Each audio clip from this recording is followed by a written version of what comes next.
الحمد لله نحمده ونستعينه ونستغفره ونؤمن به ونتوكل عليه ونعوذ بالله من شرور أنفسنا ومن سيئات أعمالنا. أما بعد فأعوذ بالله من الشيطان الرجيم. بسم الله الرحمن الرحيم. إلا تنصروه فقد نصره الله إذ أخرجه الذين كفروا ثاني اثنين إذ هما في الغار إذ يقول لصاحبه لا تحزن إن الله معنا فأنزل الله سكينته عليه وأيده بجنود لم تروها وجعل كلمة الذين كفروا السفلى وكلمة الله هي العليا والله عزيز حكيم. وقال النبي صلى الله عليه وسلم الهجرة يهدم ما كان قبله. صدق الله العظيم وصدق رسوله النبي الكريم. معزز سامعین اعظام، اللہ رب العزت جس مہینے سے ہمیں گزار رہا ہے اس مہینے کا نام ذی الحجہ ہے اور آج اس کی 21 تاریخ ہے اور آنے والا مہینہ محرم الحرام کا مہینہ ہے اور محرم الحرام کے مہینے سے اسلامی سال کا آغاز ہوتا ہے کہ ایک محرم سے اسلام کا نیا سال شروع ہوتا ہے اور اسلام کے نئے سال کا آغاز ہجرت سے ہوتا ہے کہ جس سال نبی کریم صلی اللہ علیہ وسلم نے ہجرت فرمائی تھی اس سال سے اسلامی سال کا اور اسلامی تاریخ کا اسلامی کیلنڈر کا آغاز ہوتا ہے اور جو شمسی تاریخ ہوتی ہے اس تاریخ کا آغاز جسے ہم انگریزی کہتے ہیں حضرت عیسیٰ علیہ السلام کی پیدائش سے ہوتا ہے. اللہ کے نبی کریم صلی اللہ علیہ وسلم جب اس دنیا سے رخصت ہوئے تو رخصت ہونے کے بعد آپ نے اسلامی تاریخ کا کوئی رواج نہیں ڈالا تھا کہ یہ اسلامی تاریخ ہے اور اسلامی تاریخ سے یہ کام ہوں گے اور ایسے کام ہوں گے. آپ نے کوئی آغاز نہیں رکھا تھا. اللہ کے نبی کریم صلی اللہ علیہ وسلم اس دنیا سے رخصت ہوئے اور ہجرت کے 13ویں سال یعنی جب حضرت ابوبکر صدیق رضی اللہ تعالیٰ عنہ خلیفہ بنے اور آپ کا وقت ختم ہوا اس کے بعد حضرت ابوبکر خلیفہ بنے، حضرت عمر خلیفہ بنے تو حضرت عمر فاروق رضی اللہ تعالیٰ عنہ کے دور زمانے میں حضرت ابو موسیٰ اشعری رضی اللہ تعالیٰ عنہ ایک صحابی،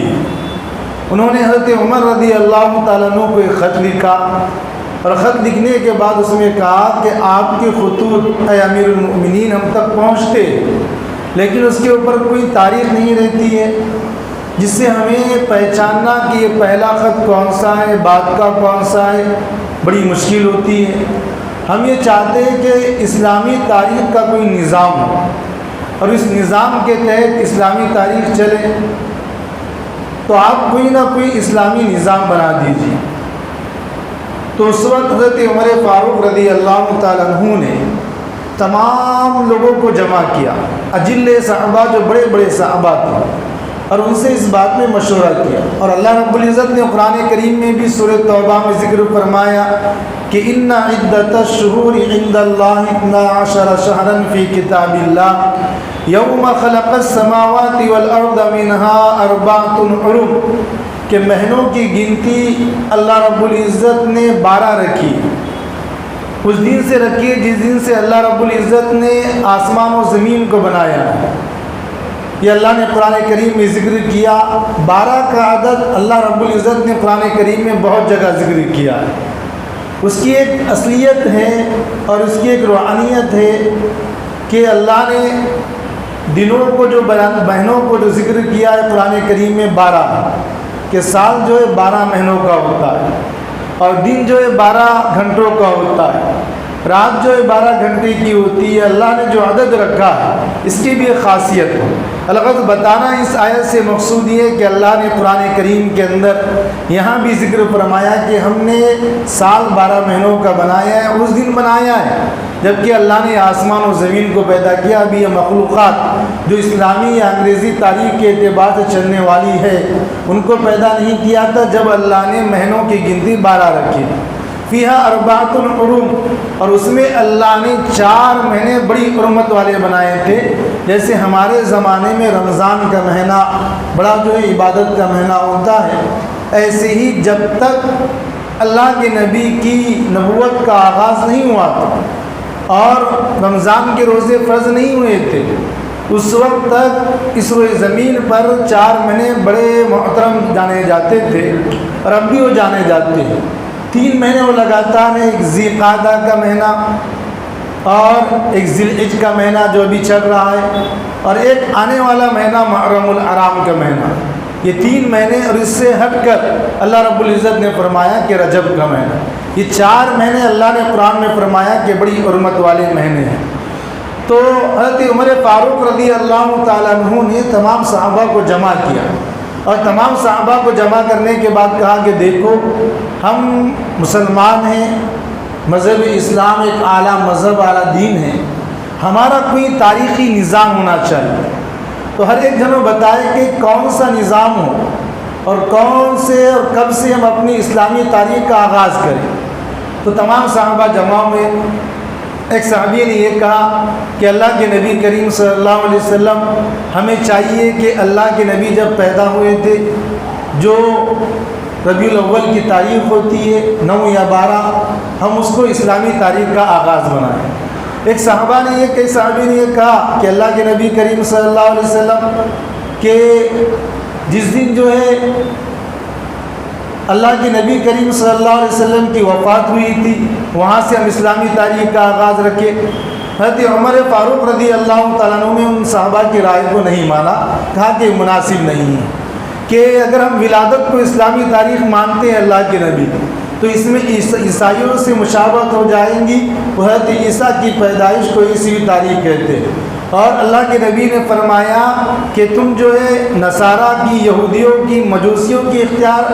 جو ہے مشابہت اختیار نہ کرو، یہ اللہ نے حکم دیا۔ یاد رکھیے کہ ایک قسم نصارہ کی جس کو عیسائی کہتے ہیں، وہ مذہب اسلام سے کچھ نہ کچھ ان کی تعلیمات ملتی ہوئی ہے۔ یہودی ہے وہ حضرت موسیٰ کی قوم ہے، چاہے آپ اپنے دین پر باقی نہ ہو، اور مجوسی جو لوگ ہوتے ہیں اللہ کے نبی نے سختی سے ان کی اتباع کرنے کو منع فرمایا ہے۔ مجوسی اس روئے زمین کا سب سے گندا مذہب کہلاتا ہے، جیسے اسلام اس روئے زمین کا سب سے اعلیٰ مذہب ہے، تو اس روئے زمین کا سب سے گندا مذہب جو آگ پرست لوگ ہوتے ہیں، آگ کی عبادت کرتے مجوسی ہوتے ہیں، فرمایا کہ سب سے گندا مذہب ہے۔ اور کیوں گندا مذہب ہے کہ اس مذہب کے اندر جو پہلا بیٹا اگر ماں کو پیدا ہوتا ہے وہ بڑا ہو کر وہ اپنے ماں سے نکاح کرتا ہے، ان کے اندر یہ عبادت ہے۔ تو فرمایا کہ اس مذہب مجوسی مذہب اس روئے زمین کا سب سے گندا مذہب ہے کہ اس میں ایک ماں سے نکاح بھی جو ہوتا ہے، اس لیے مجوسی کے گھر جب پہلا بیٹا پیدا ہوتا ہے تو باپ روتا ہے کہ یہ بیٹا پیدا ہوا، اور لوگ اس کو آگ دلاتے ہیں۔ تو گویا مجوسی مذہب اس روئے زمین کا سب سے گندا مذہب ہے۔ اللہ نے ان مذاہب کا تذکرہ احادیث میں نبی کے زبان سے قرآن میں بھی ذکر کیے ہیں۔ الغرض بتانا مقصود یہ ہے کہ حضرت عمر نے ان لوگوں کی رائے نہیں مانی کہ نہیں ہم ولادت کی تاریخ کو اسلامی تاریخ نہیں مانیں گے۔ بعض نے کہا کہ اللہ کے نبی کی وفات کو مانی ہے، حضرت عمر نے کہا کہ وہ وقت تو امت پر بڑا غمناک جو ہے دن تھا، ہم جو اس کو بھی نہیں مانیں گے۔ بعض نے کہا کہ غزوہ بدر کے دن کو مانیے، حضرت عمر نے اس کو بھی نہیں مانا۔ بعض نے کہا کہ فتح مکہ کی تاریخ سے اسلامی تاریخ کا آغاز کیجیے، حضرت عمر فاروق رضی اللہ تعالیٰ عنہ نے ان کو بھی نہیں مانا۔ یہاں تک کہ وہ مشورہ ختم ہوا، حضرت عمر نے دوسرے دن سب کو بلایا۔ یاد رکھیے کہ عربی کی ایک تفسیر ہے جس کا نام ہے تفسیر قاسم۔ مصر کے ایک عالم نے وہ تفسیر لکھی ہوئی ہے، لیکن اس کی نسبت علماء دیوبند کی طرف کی ہے کہ علماء دیوبند سے جو فارغ ہوتا ہے اسے قاسمی کہا جاتا ہے۔ اس تفسیر کا نام تفسیر قاسمی رکھا ہے کیونکہ مصر کے عرب عالم عربی کو تفسیر ہے۔ اس تفسیر کے اندر انہوں نے لکھا ہے کہ حضرت عمر فاروق رضی اللہ تعالیٰ عنہ اس امت کے ایک ایسے شخص ہے کہ قرآن کریم پہ سب سے زیادہ عبور صحابہ میں سے اگر کسی کو تھا تو حضرت عمر فاروق رضی اللہ تعالیٰ عنہ کو تھا۔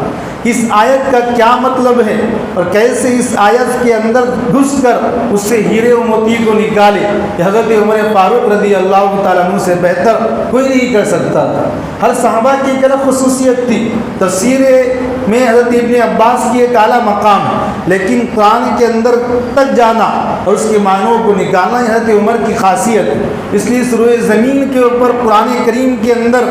18 آیتیں ایسی ہیں۔ حضرت عمر فاروق رضی اللہ تعالیٰ عنہ نے اللہ کے نبی کو بولا کہ یہ ہونا چاہیے، اور اللہ نے وہی چیز قرآن بنا کر نازل فرمایا ہے۔ حضرت عمر فاروق رضی اللہ تعالیٰ عنہ کی شان ہے۔ جب حضرت عائشہ پر تہمت لگائی گئی تو تہمت لگاتے وقت جو ہے اللہ کے نبی نے صحابہ سے مشورہ کیا کہ تمہارا کیا خیال ہے کہ عائشہ کے بارے میں تمہارا کیا خیال ہے؟ اس وقت سب سے اعلیٰ جواب جس نے دیے وہ حضرت عمر فاروق رضی اللہ تعالیٰ عنہ، کہا کہ اللہ کے نبی میں آپ سے یہ بات پوچھنا چاہتا ہوں، یہ بتائیے کہ حضرت عائشہ سے آپ کا نکاح آپ نے خود کیا ہے کہ اللہ نے کروایا؟ تو اللہ کے نبی نے فرمایا کہ اللہ نے کروایا ہے۔ تو وہ اللہ جو آپ کے جسم پر گندی مکھی کو بیٹھنے نہیں دیتا ہے، وہ اللہ کسی ناپاک عورت کو آپ کے نکاح میں کیسے آنے دے؟ یہ جواب دیا تھا اور کہا کہ آپ کسی سے برات ظاہر نہ کیجیے، اس اللہ پر یقین رکھیے، اللہ رب العزت آپ کی برات کو ظاہر فرمائیں گا، حضرت عائشہ کی برات کو ظاہر فرمائیں گا۔ آپ وہ جملے کہہ کے اٹھے، اللہ کے نبی حضرت ابو بکر کے گھر پہنچے، اللہ نے سورہ نور کی 18 آیتیں اسی وقت نازل فرمائی جو حضرت عمر نے اٹھ کر جو کہے تھے۔ تو الغرض حضرت عمر کو اللہ نے بڑا مقام دیا تھا، قرآن کریم کو آج سمجھتے تھے۔ اگلے دن حضرت عمر رضی اللہ تعالیٰ عنہ آئے، تمام اجلے بڑے بڑے صحابہ کو جمع کیا اور کہا کہ دیکھو ہجرت سے جو ہے اسلامی تاریخ کا آغاز ہوگا، کہ جس وقت اللہ کے نبی نے صحابہ کو ہجرت کا حکم دیا اور صحابہ ہجرت کے لیے نکلے، اس سے اسلام کا آغاز ہوگا، اس لیے کہ ہجرت ہی کی وجہ سے مکۃ المکرمہ فتح ہوا، اور ہجرت ہی کی وجہ سے غزوہ بدر ہوئی، اور ہجرت ہی کی وجہ سے عالم اسلام اس روئے زمین کے اوپر پھیلا، اور ہجرت کرنا صحابہ کے اوپر یہ سب سے دشوار عمل تھا، کیونکہ اگر کسی ایک محلے میں رہتے، اگر ہمیں اس محلے کو چھوڑنا پڑے اور کسی دوسرے محلے میں جا کر رہنا پڑے تو انسان اس کی وجہ سے راضی نہیں ہوتا، کہ اس کا دل نہیں کہتا ہے کہ میں پوری اپنی زندگی یہاں گزارا ہوں اور اب وہاں جا کر رہوں۔ لیکن صحابہ کی پوری زندگی وہاں گزری تھی، ان کی پراپرٹی وہاں موجود تھی، وہاں ان کی دولت تھی، لیکن اللہ کے حکم پر انہوں نے سب کو چھوڑ دیا تھا۔ اس لیے ہجرت جو اصل مفہوم ہجرت کا کیا ہے؟ ہجرت کا مفہوم یہ ہے کہ انسان کسی محلے میں یا کسی شہر میں یا کسی ملک میں رہ رہا ہو اور وہاں رہتے ہوئے اسلام کی تعلیمات پر عمل کرنا اس کے لیے دشوار ہو جائے، تو اب اللہ تمہیں حکم دیتا ہے کہ تم اس محلے کو، تم اس شہر کو یا اس ملک کو چھوڑو، اب جو تم دوسری طرف ہجرت کرو۔ یہ ہجرت کا مطلب ہوتا ہے، اور یہی اللہ کے نبی نے جو ہجرت کی تھی مکہ سے مدینہ کی طرف، یہ ہجرت اس لیے نہیں کی تھی کہ مکہ کی آب و ہوا اچھی نہیں یا مکہ جو ہے کوئی امن کی جگہ نہیں، بلکہ وہاں پر صحابہ کا اسلام پر عمل کرنا بڑا مشکل ہو چکا تھا، تو اللہ کے نبی نے ہجرت دی۔ ہم میں سے بہت سے وہ لوگ جو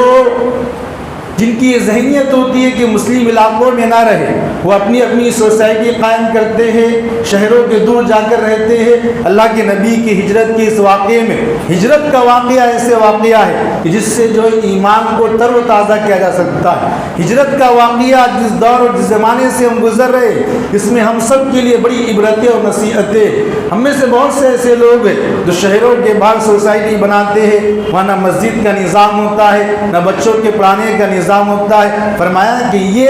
انسانوں کے لیے درست نہیں ہے۔ اسلام کے لیے اگر انسان کے لیے آب و ہوا اگر راست نہ آئے، اس کے لیے اگر جو مزدوری کم ہو، لیکن وہاں اس کی اسلام کی بقا ہو، تو اللہ نے ایسی جگہ کو چھوڑنے سے منع کیا ہے۔ تمہارا اصل چیز فرمایا کہ وہ ایمان ہے، جہاں آپ کا ایمان سلامت رہتا ہو آپ کو وہاں رہنا ضروری ہے۔ ہم میں سے بہت سے لوگ ایسے ہیں جو غیروں کی بستیوں میں آباد ہو جاتے ہیں، نہ نماز کا ٹھکانہ ہے نہ تعلیم کا ٹھکانہ ہے، اور وہاں بچے جو مرتد ہو جاتے ہیں۔ آج جو مرتد ہو رہے ہیں، لوگ اسلام سے خارج ہو رہے ہیں، مسلمانوں کی لڑکیاں غیروں کے ساتھ جا رہی ہیں، اس کی وجہ یہی ہے اپنے اپنے گھروں کا انتخاب شہروں سے دور کیا ہے، اور وہ کہتے ہیں کہ یہاں سکون ہے، یہاں پر تعلیم ملتا ہے، یہاں ماحول اچھا ہے۔ یاد رکھیے کہ شریعت کا ماحول ہماری مذہب ہمارے محلوں میں اور ہمارے علاقے میں جو ہے وہ غیروں میں نہیں ہے۔ آپ کو یہاں کوئی عورت بغیر پردے کے نہیں دکھیں گی۔ آپ دیکھیے ہمارا یہ علاقہ ہو ناکے کا یا چوک کا یا کوئی مسلم علاقہ ہو، آپ کو کوئی عورت بغیر پردے کی نہیں دکھے گی۔ اگر کوئی مسلمان عورت بغیر پردے کی آ جائے تو لوگ اس کو دیکھتے ہیں کبھی کیسے بغیر پردے کی آئے۔ آپ جس سوسائٹی میں رہ رہے ہیں جہاں غیر اور دونوں ہے، آپ وہاں دیکھیں دن بھر میں آپ کو 100 ایسے جو لڑکیاں مل جائیں گی جو بغیر پردے کی رہتی ہیں، جو جن کا دیکھنا مناسب نہیں ہے۔ یہ فرق ہے اسلامی محلوں کے اندر مسلمانوں کے محلوں میں اور غیروں کے ساتھ میں رہنے میں، یہ فرق ہے۔ آج لوگ جو چھوڑ رہے کہ ایسے اپنے شہر میں ایسے علاقے ہیں جہاں لوگ آباد ہو گئے، وہاں انہوں نے مسجد بنا دی، اور پھر جو ہے 31 مکان تھے، اب جو ہے ماحول کے اعتبار سے ڈر رہے ہیں اور اسی اسلامی محلوں کی طرف آ رہے ہیں اور ان محلوں کو خارج کر رہے ہیں۔ ایسا بھی ہمارے شہر میں محلہ ہے کہ لوگوں نے وہاں مسجد بنائی، 50 گھروں کو آباد کیا، حالات کے اعتبار سے وہ گھر بیچتے گئے، اب صرف مسجد باقی ہے اور ایک مسلمان کا گھر باقی ہے۔ اب تھوڑی دنوں کے بعد وہ شخص بھی چلے جائیں گا، وہ مسجد ویران ہو جائیں گے۔ یہ کیفیت مسلمانوں کی عام۔ تو ہجرت کے واقعے سے اللہ رب العزت نے پہلا سبق دیا ہے کہ اگر تمہارے پاس اسلام پر عمل کرنے کا موقع ہو اور وہاں تم اپنے اسلام اپنی نسل کے ایمان کو بچا سکتے ہو تو تمہارے لیے مناسب نہیں ہے اگر وہاں کھانے پینے کی کمی کی وجہ سے تم اس کو چھوڑو، اگر تمہارے پاس ایمان کے بچانے کی جگہ موجود۔ تو فرمایا اللہ کے نبی کریم صلی اللہ علیہ وسلم، عمر فاروق رضی اللہ تعالیٰ عنہ نے کہ ہم ہجرت سے آغاز کریں گے۔ اور ہجرت سے آغاز کیوں کریں گے؟ حضرت عمر کا قرآن کریم پر بڑا گہرا مطالعہ تھا کہ اللہ کے نبی کریم صلی اللہ علیہ وسلم جب مدینہ ہجرت کر کے آنے کے بعد مسجد قباء پر آپ پہنچے اور وہاں پر آپ نے جو ہے مسجد کی بنیاد رکھی، جس کو اللہ نے 11ویں پارے کے دوسرے رکوع میں ذکر کیا لِأَوَّلِ مَسْجِدٌ أُسِّسَ عَلَى التَّقْوَى، کہ یہ مسجد جو ہے اللہ نے تقوی کی بنیاد پر رکھی اور اللہ کے نبی نے اس کی تعمیر کی ہے۔ یعنی سروئے زمین کی سب سے پہلی مسجد جو اللہ کے نبی نے بنائی ہے ہجرت کے بعد وہاں رکھی ہے۔ تو اس آیت کے پیش نظر حضرت عمر فاروق رضی اللہ تعالیٰ عنہ نے ہجرت سے جو اسلامی تعلیم کا آغاز کیا، اسلامی تاریخ کا آغاز کیا ہے کہ ہجرت سے جو مسلمانوں کا سال شروع ہوگا اور یہاں سے یہ سال ہوگا اور یہ تاریخ ہوں گی۔ اس طرح حضرت عمر فاروق رضی اللہ تعالیٰ نے آغاز کیا۔ ہر صحابہ نے الگ مشورہ دیا تھا، حضرت عمر نے اس کو قبول نہیں کیا۔ ہجرت اللہ کے نبی کریم صلی اللہ علیہ وسلم نے کب کی؟ اللہ کے نبی کریم صلی اللہ علیہ وسلم نے ہجرت تو محرم حرام کے مہینے کے بعد کی، لیکن صحابہ جب اللہ کے نبی کریم صلی اللہ علیہ وسلم کے پاس آئے کہ عمل کرنا بڑا مشکل ہو گیا۔ جیسے اب حج کا زمانہ ہے، حاجی لوگ وہاں پہنچتے حج سے واپس آتے ہیں، ایسے اللہ کے نبی کریم صلی اللہ علیہ وسلم نے حضرت مصعب بن عمیر رضی اللہ تعالیٰ عنہ کو مدینہ بھیجا تھا۔ مدینہ میں پہنچ کر آپ لوگوں کو دین کی تعلیم سکھا رہے تھے، اسلام سے آگاہ کر رہے تھے۔ تو اس وقت 72 مرد اور 3 عورتوں کو لے کر 2 عورتوں کو لے کر حضرت مصعب بن عمیر حج کے موقع پر اللہ کے نبی کریم صلی اللہ علیہ وسلم کی خدمت میں حاضر ہوئے اور کہا کہ اللہ کے نبی، میں نے بہت محنت کی 2 سال تک۔ حضرت مصعب بن عمیر بڑے مشہور صحابی تھے اور بڑے مالدار صحابی تھے، آپ کی جو ہے مالداری ایسی تھی۔ مصعب بن عمیر کے بارے میں حدیث میں لکھا ہے کہ آپ اگر خوشبو استعمال جو کرتے تھے تو پورے مکہ میں کوئی خوشبو استعمال نہیں کرتا تھا۔ آپ اپنے تن پہ ایک بار لباس پہنتے تھے تو دوبارہ اس کو استعمال نہیں کرتے تھے۔ ایک رومال سے آپ جو ہے کبھی منہ کو صاف کرتے تو دوبارہ اس رومال سے اپنے جو منہ کو صاف نہیں کرتے تھے، ایسے مالدار صحابی تھے۔ لیکن اب جب گئے اور جانے کے بعد مدینہ جب ہجرت کر رہے تھے، کفار مکہ نے آپ کو روک دیا، آپ کا پورا مال لے لیا اور مال لینے کے بعد کہا کہ آپ نے یہ مکہ المکرمہ میں کمایا، چھوڑ دو۔ حضرت مصعب بن عمیر نے چھوڑ دیا اور کہا کہ جس لباس کو آپ پہنے ہیں آپ اس لباس کو بھی اتار دیجئے۔ مصعب بن عمیر نے اس لباس کو اتارا، اللہ کے نبی کے پاس حاضر ہوئے، اللہ کے نبی کے پاس ایک ٹاٹ کا لباس تھا، اللہ کے نبی نے وہ دیا اور اس لباس کو پہن کر آپ نے مدینہ کی طرف ہجرت فرمائی۔ اور جب واپس آئے، جب پہلی مرتبہ گئے تو 16 لوگ اسلام میں تھے، آپ نے محنت کی اور دوسرے سال حج کے موقع پر اللہ کے نبی کے سامنے حاضر ہوئے اور کہا کہ اللہ کے نبی اتنے لوگوں نے اسلام کو قبول کیا ہے۔ مدینہ المنورہ کے بڑے بڑے انصار صحابہ سے موجود تھے، کہا کہ اللہ کے نبی ہم آپ کے ہاتھ میں بیعت کریں گے اور اسلام کو قبول کریں گے۔ اللہ نے سورہ ممتحنہ میں اس کو ذکر کیا کہ اذا جاءک المؤمنات والمؤمنین یبایعونک، کہ اللہ کے نبی نے ان سے بیعت کیا، اللہ یشرکن باللہ شیئا ولا یزنین ولا یقتلن اولادہن، کہ تم اس بات پر مجھ سے بیعت کرو کہ اللہ کے ساتھ میں کسی کو شریک نہیں کرو گے اور جو ہے زنا نہیں کرو گے، قتل نہیں کرو گے، اپنی اولاد کو ناحق مارو گے نہیں، یہ سب بیعت کی۔ تو ایک صحابی تھے مدینہ جن کا نام عبداللہ ابن رواحہ تھے، اور کہا کہ ان صحابی نے اللہ کے نبی ہم آپ کے ہاتھ پر بیعت کریں گے، اسلام کو اور سر نو قبول کریں گے، لیکن یہ بتائیے اس بیعت کے سلے میں ہم کو کیا ملے گا، اللہ ہم کو کیا عطا کرے گا۔ حضرت اللہ کے نبی خاموش ہے، اور اسی وقت اللہ نے نبی کریم صلی اللہ علیہ وسلم پر یہ آیت نازل فرمائی کہ ان اللہ اشترى من المؤمنین انفسهم واموالهم بان لهم الجنہ یقاتلون فی سبیل اللہ فیقتلون ویقتلون وعدا علیہ حقا فی التوراۃ والانجیل والقرآن ومن اوفى بعہدہ۔ اللہ نے یہ آیت نازل فرمائی ان اللہ اشترى من المؤمنین انفسهم واموالهم بان لهم الجنہ، کہ مومنوں کے جان اور ان کے مال کے عوض اللہ رب العزت نے ان کے لیے جنت کا سودا کیا ہے، فرمایا کہ یہ تم کو ملے گا۔ آج دیکھیے جن حالات سے ہم گزر رہے ہیں، اس آیت کا عملی نمونہ اس وقت میں صحابہ تھے، اور اس وقت اس روئے زمین کا اس کا عملی نمونہ اہل غزہ کے لوگ ہیں، کہ جنہوں نے اپنی مال اور جنہوں نے اپنی جان کو اس آیت کے پیش نظر قربان کر دیا۔ ان اللہ اشترى من المؤمنین انفسهم واموالهم بان لهم الجنہ، کہ انسان کی صرف مال ہی جو ہے یہ اللہ قبول نہیں کرتا ہے، جب جان کی ضرورت آئے تو اللہ رب العزت کی راہ میں جان بھی قربان کرنا پڑتا ہے۔ اس کا عملی نمونہ جہاں جو ہے اس وقت موجود تھا، اس روئے زمین پر اللہ رب العزت نے آج بھی باقی رکھا ہے۔ جنہوں نے اپنی جانوں کو قربان کیا، جنہوں نے اپنے مالوں کو قربان کیا، جن کے جو ہے چھوٹے بچے ہیں اور جو ہے 5-5 6-6 سال کے بچے اپنی چیزوں کو فنا ہو چکے ہیں، لیکن ان کی زبان سے اللہ نکل رہا۔ ایک ننھی بچی اگر بھاگ رہی ہے اپنے گھر کو تباہ، اپنے پورے اہل خانہ جو ہے مر چکا ہے، لیکن جب بھاگ رہی ہے تو اس کی زبان سے نہ امی اور ابو کے الفاظ ہے، وہ صرف اللہ اور اللہ کہتے ہوئے وہ دوڑ رہی ہے۔ فرمائے زمانے کے اندر صحابہ جیسی مثال اس روئے زمین پر اگر کسی نے قائم کی ہے تو اہل غزہ ہے، اور کیوں نہ اس متبرک وہ لوگ ہوں گے۔ اللہ نے قسم کھائی ہے ان لوگوں کے بارے میں 15ویں پارے کے شروع میں کہ سبحان الذی اسریٰ بعبدہ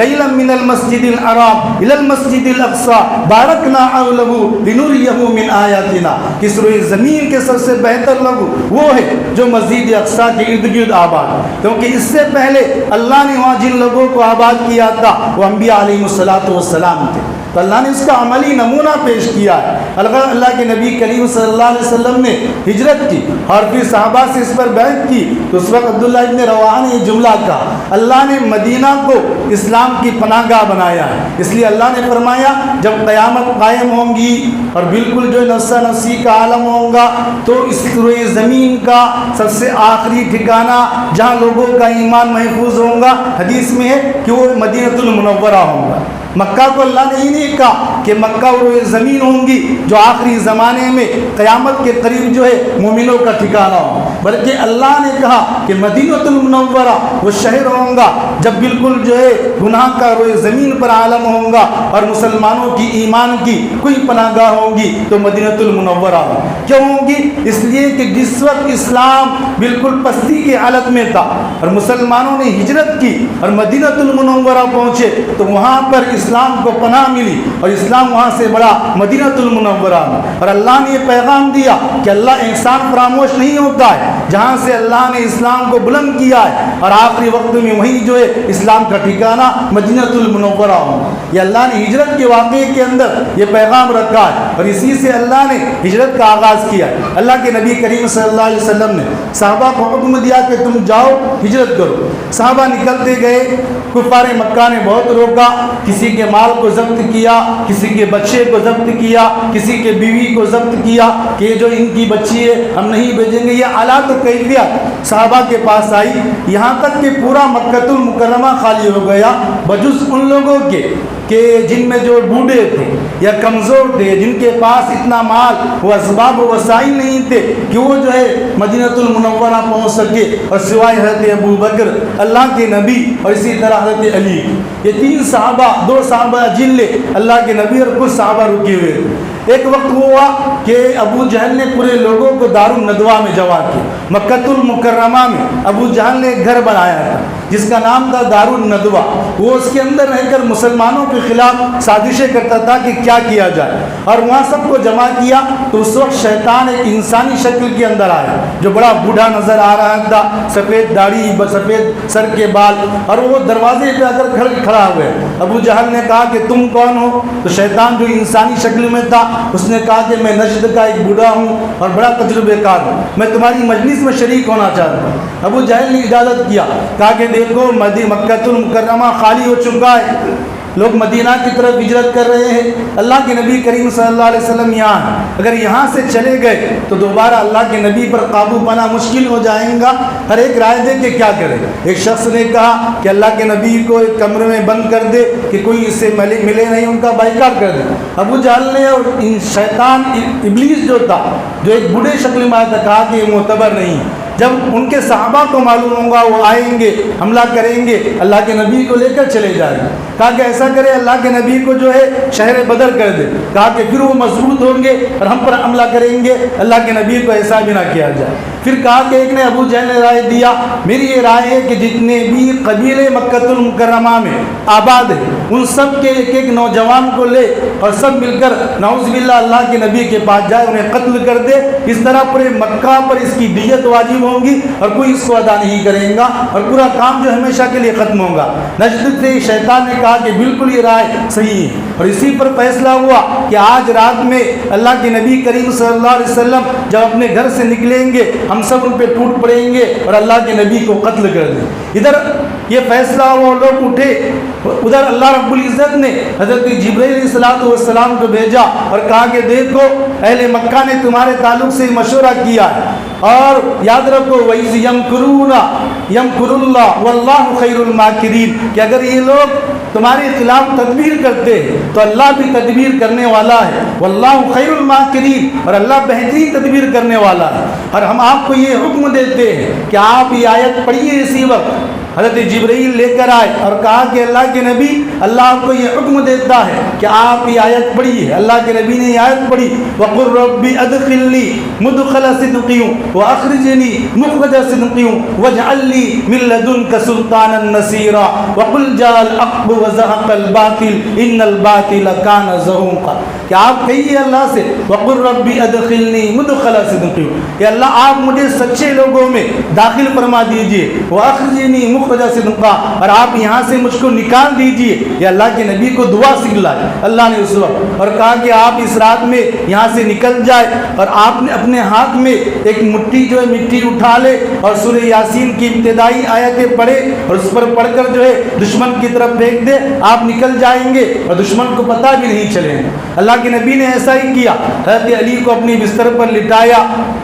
اور لٹانے کے بعد کہا دیکھو مجھے مکہ المکرمہ کے لوگ امین کہتے ہیں، صادق کہتے ہیں، ان کی امانتیں میرے پاس رکھی ہوئی ہیں، آپ میرے بستر پر لیٹ جاؤ اور میری چادر کو اوڑھ لو اور صبح تک آرام سے لیٹے رہو، تمہیں کوئی فکر کرنے کی ضرورت نہیں ہے، اور جب صبح ہو جائے ان کی امانتیں ان کو دے دو اور مدینہ کی طرف ہجرت کرو۔ اللہ کے نبی حضرت ابوبکر صدیق کے پاس گئے اور وہ دونوں جو ہے غار ثور کے اندر جا کر وہاں پر آپ نے قیام کیا، اور اللہ کے نبی کریم صلی اللہ علیہ وسلم نے مکہ المکرمہ کو، کعبۃ اللہ کو اس پہاڑی سے دیکھا، اور بڑے دردناک الفاظ اللہ کے نبی نے اپنی زبان سے نکالے۔ امام بخاری نے اس کو نقل کیا کہ روئے زمین مکہ، اس پورے زمین کے اوپر تو سب سے بابرکت زمین ہے، اور اس کے بعد کہا کہ میں اسی زمین سے پیدا ہوا ہوں، اگر میری قوم مجھے یہاں سے نہ نکالتی تو میں تیرے علاوہ کہیں رہنا پسند نہیں کرتا۔ یہ اللہ کے نبی کے الفاظ تھے۔ اللہ کے نبی اس غار میں چھپے، صبح ہوئی اور